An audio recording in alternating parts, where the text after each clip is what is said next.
Então fala galera, sejam muito bem-vindos a mais um vídeo desse canal sobre geografia, geopolítica e atualidades, onde o assunto do momento vai ser a negociação entre Trump e Putin sobre o fim da guerra na Ucrânia.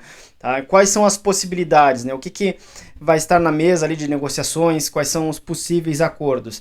E o que isso significa, em primeiro lugar, para a Ucrânia, né, para o Zelensky ali, e também para a própria ordem internacional, que está em constante mudança bem diante dos nossos olhos, né, e que vai se consolidar ainda mais com essa possível negociação. Se vocês ainda não se inscreveram, se inscrevam, deixem o like de vocês, compartilhem, comentem, ativem o sininho para continuar acompanhando aí todas as novidades, tá? Então, em primeiro lugar, só o fato dessa possível negociação ser anunciada já demonstra aí uma grande mudança na ordem internacional, além das expectativas da Ucrânia, né, do Volodymyr Zelensky irem por água abaixo, né? Porque o Trump ele anunciou aí que teve uma ligação telefônica com Putin bastante longa, né, onde eles acertaram ali que vão negociar o fim da guerra, inclusive até prometendo ali uma possível visita do Trump a Moscou ou de Putin a Washington, né, uma forma recíproca aí de sinalizar uma reaproximação entre a Rússia e os Estados Unidos, né? Então, enquanto essas negociações elas não acontecem, né, não existem aí propostas tão sólidas e concretas divulgadas aí publicamente, né? Quais são os cenários que a gente pode imaginar com base no que eles já falaram aí e sinalizaram, né? O que a gente precisa saber já de início é que os objetivos da Ucrânia, né, dos Zelensky, eles não vão ser contemplados, né? Então, os Estados Unidos já descartaram, por exemplo, a devolução dos territórios ocupados, né, que era o objetivo do Zelensky, ele queria o retorno das fronteiras ucranianas pré-2014, isso não vai acontecer, isso aí o próprio Estados Unidos admitiu que é utópico, que é fora de realidade, né, que é realista, que isso só vai prolongar a guerra, né, fazendo com que mais gente morra em vão, né, numa guerra que é perdida. É como querer imaginar, por exemplo, o México tentando retomar o Texas e o Novo México lá, né, e tentar uma guerra contra os Estados Unidos, né. Então vai ser muito desperdício de recursos, de vidas, né. Então o ponto vai ser esse. E também a Ucrânia ela não vai contemplar a entrada na OTAN, que era outra pauta do Zelensky, né, da sua administração, principal bandeira dele, né, quando foi eleito, e também foi um dos motivos da guerra, né, que o Putin justificou a invasão justamente por conta dessa sinalização da entrada na OTAN. Então a negociação ela já começa de forma desfavorável para a Ucrânia porque não contempla os objetivos originais dela, né? Então o próprio Zelensky sinalizou uma possível troca de territórios, porque para quem não lembra, a Ucrânia ela controla ali a região de Kursk, né, que é uma região pequena ali na fronteira com a Rússia, e poderia reivindicar aí a devolução de alguns dos territórios da Ucrânia. Não especificou quais, né, dos territórios ocupados, poderia ser ali no sul da Ucrânia, né, que é a região onde tem acesso ao mar, aos portos, né, ou até mesmo ali no Donbass, mas eu particularmente acho que isso é muito improvável, porque seria para a Rússia um retrocesso diante de todo o sacrifício que ela teve para obter o controle que ela atualmente conseguiu nas atuais linhas, né?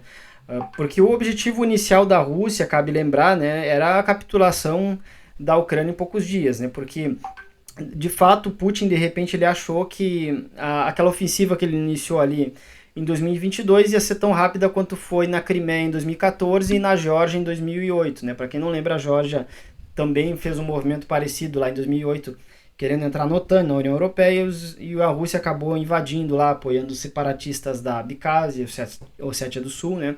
De forma que em poucos dias o governo ele se rendeu, desistiu de entrar na União Europeia e na OTAN. Por não ser um território talvez tão interessante para o Ocidente, né? Ele também não interveio, não se envolveu, né? Mas na Ucrânia aconteceu o contrário, né? Putin foi surpreendido aí não só pela resistência ucraniana muito maior, mas também pelo apoio ocidental muito forte, né? Com recursos, com armas, com serviços de inteligência, né? Então a gente teve tudo isso aí. Então se nesse cenário ele cedesse territórios, seria um retrocesso total, porque o que ele conquistou até agora ali na região do Donbass e sul da Ucrânia é o que ele pode usar como propaganda interna, né? Para apresentar resultados para os seus comandantes, né, para a oligarquia russa, né, para o próprio povo russo. Olha, nossa operação militar especial não foi em vão, a gente conseguiu isso aqui, né, nós tivemos resultados. Então eu acho muito improvável que a negociação vá por esse caminho, né, tanto que ele tinha tropas norte-coreanas auxiliando na defesa de Kursk, naquele cenário ali de aliança militar de defesa mútua que ele assinou com a Coreia do Norte, né? Então é muito improvável que isso aconteça. Mas o que pode acontecer, sim, é uma concessão na exploração mineral, porque o Zelensky ele já tinha proposto para os Estados Unidos, né, um acordo ali de exploração de minérios em troca do pagamento da defesa, né, daquilo que os Estados Unidos já forneceu para a Ucrânia e também para ele continuar defendendo a Ucrânia, né, porque a Ucrânia não tem condição de se defender sozinha e teme que a Rússia avance pelo resto do território que sobra, né. Então, uma possível proposta ela pode passar por isso, né. Em primeiro lugar, né, primeiro cenário é manter as linhas como estão, né?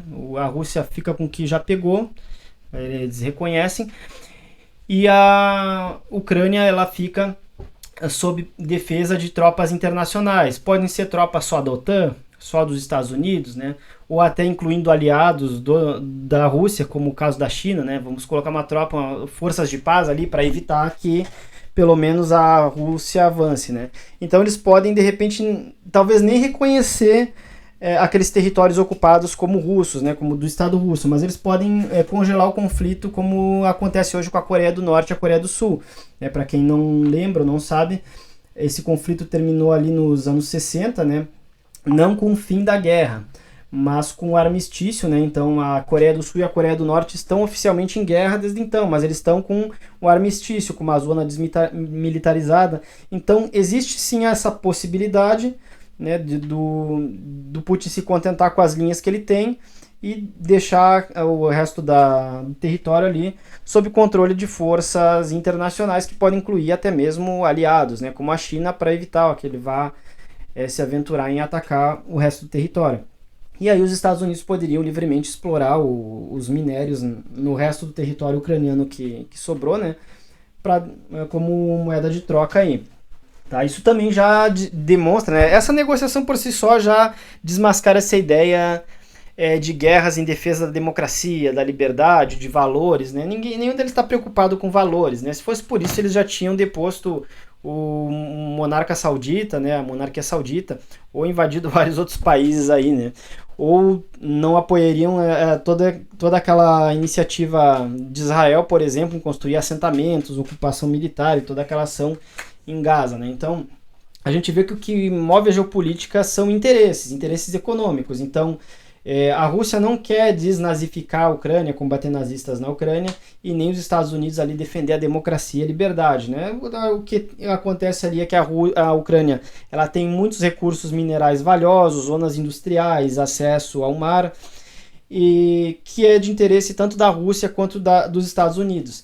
Então, a Ucrânia ela ficou no meio da linha de tiro e não tinha para onde correr, né? Ou ela continuava sob a dependência ali da Rússia, né, ou sob a dependência dos países ocidentais ali, da União Europeia, dos Estados Unidos, né. Então não tinha para onde correr. É difícil contemplar um projeto nacional ucraniano, né, de desenvolvimento, né, de ascensão econômica, militar. Isso aí é bem utópico, né. Então a Ucrânia basicamente teve que escolher para que lado ela vai ser menos prejudicial para ela.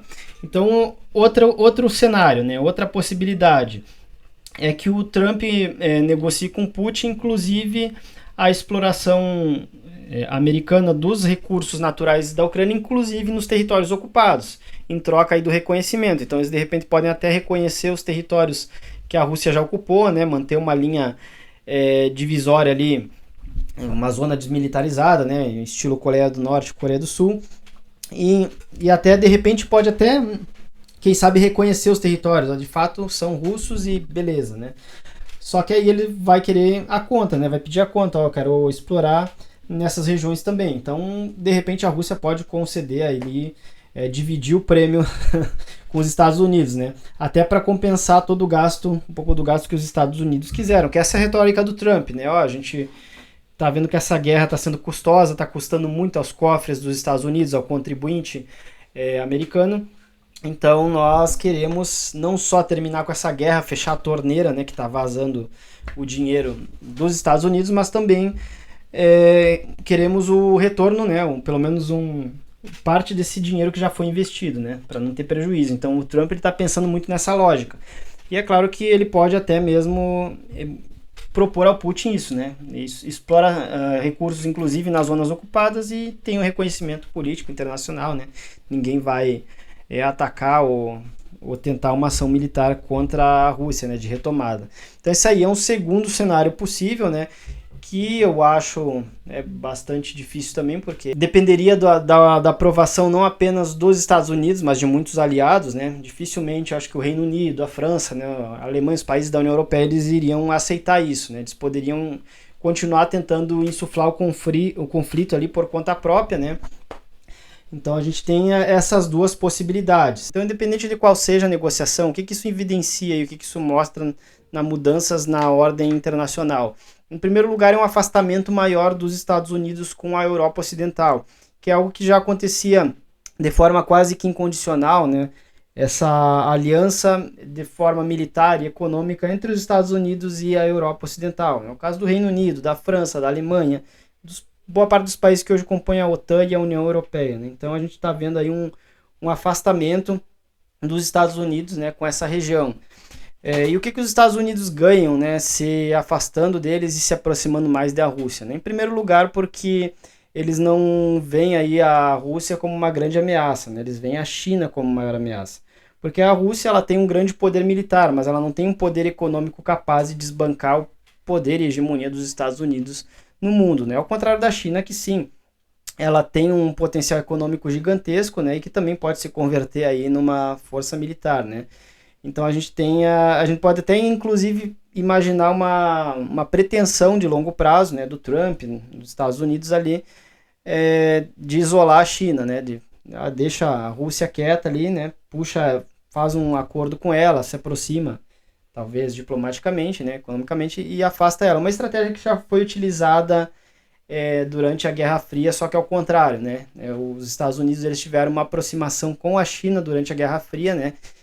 Para isolar a União Soviética e rachar ali o bloco socialista naquela época, né? Que existia naquela época. Então agora ele pode tentar usar uma abordagem parecida, ó, se aproxima da Rússia, né? E explora ali talvez as diferenças que ela possa ter com a China, né? E isola a China, que é realmente o maior inimigo, a maior ameaça dos Estados Unidos. Que é a própria Guerra Fria 2.0 que a gente chama, que ocorre hoje, ela não ocorre entre os Estados Unidos e a Rússia, mas é com a China. É toda essa guerra comercial que está tendo, né? E essa busca aí por desenvolvimento industrial, tecnológico, né? A corrida espacial, tudo isso aí a gente está vendo no cenário de ascensão da China. Tá? A nova rota da seda da China, né? Que é algo que os Estados Unidos estão tentando boicotar, né? Então, isso que os Estados Unidos eles ganhariam talvez com uma aproximação maior com a Rússia. Tá? Esse é o primeiro ponto. O segundo ponto também é que o Trump, né, especialmente a administração dele, vamos dizer assim, porque essa gestão ela não se resume à figura do Trump, né, mas ao grande movimento que ele está criando, que pode deixar um sucessor aí para a Casa Branca, né, que é essa visão mais nacionalista, né, dos Estados Unidos.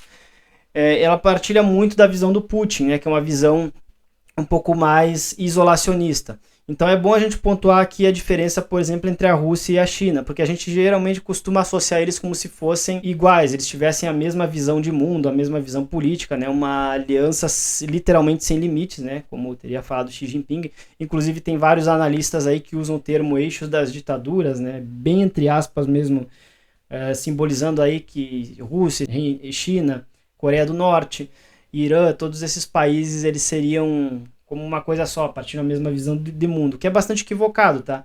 Porque a China, por exemplo, ela tem operado dentro do sistema internacional vigente pós Segunda Guerra, que é essa tentativa de governança global, através da ONU, né, de seus órgãos, como a OMC, né, Organização Mundial do Comércio.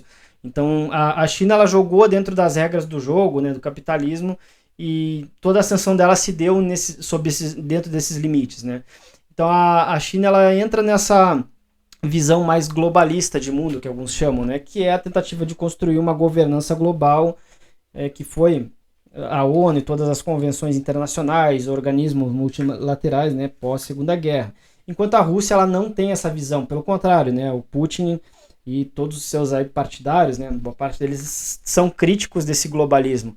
Eles defendem mais a soberania nacional, as relações bilaterais, né, o predomínio do uso da força, né, então quem pode mais, manda realmente, né, coloca as cartas na mesa. Então, o Trump e a administração dele, né, o movimento político que ele representa nos Estados Unidos tem uma visão muito parecida com a do Putin, né, uma visão antiglobalista, uma visão que prega mais o unilateralismo, né, a ação unilateral dos países, né, o uso da força. Mais ou menos uma ordem parecida com o que vigorava na Primeira Guerra Mundial, né, mais ou menos nesse sentido. E aí é claro que se os Estados Unidos conseguem consolidar uma ordem assim, né, romper com esse globalismo, né, entre aspas, com toda essa forma de governança global, algo que não seria interessante para a China, né, porque a China ela não opera dessa maneira, né, poderia dividir com a Rússia as zonas de influência. Ó, a Rússia fica aí com a Ásia Central e com o leste europeu, que é a atual área de influência dela, né, deixa a Rússia quieta lá, e enquanto os Estados Unidos ficam aqui com a América Latina, né? Ressuscita a doutrina Monroe, algo que ele já tem feito, né?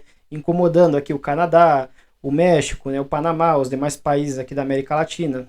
Pode reforçar a presença militar, a interferência direta nesses países, né? Nos seus processos políticos. Então a gente pode ter esse cenário, né? Que é muito ruim para nós, no caso, nós que moramos aqui no Brasil, né? Uma retomada aí de uma visão mais expansionista e colonialista mais forte aqui na América Latina, né, por parte dos Estados Unidos.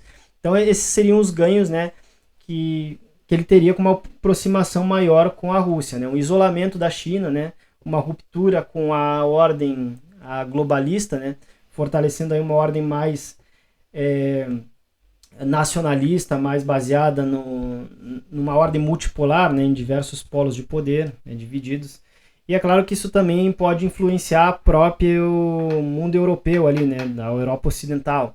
Com a ascensão de governos mais eurocéticos, nacionalistas, eles podem ganhar ainda mais força do que eles já estão ganhando, né? A gente vê, por exemplo, na Alemanha. Então a gente tem essa perspectiva ali também para a Europa, né, se isso acontecer. Tá? Então essas considerações que eu queria trazer aí, né, de analisar as possíveis negociações entre a Rússia e a Ucrânia, tá? Então deixem no comentário de vocês, o que vocês acham que vai acontecer? Será que a Ucrânia vai ceder alguma coisa, ou a Rússia vai ceder? Eu particularmente acho, acredito que a Rússia e os Estados Unidos vão entrar num acordo de manter as fronteiras atuais e negociar o uso dos recursos naturais. A Rússia pode até dar concessões, isso é a minha opinião, né? Pode ser que aconteça de uma outra forma, né? Mas eu vejo isso como o mais realista possível, beleza? E vocês, o que vocês acham?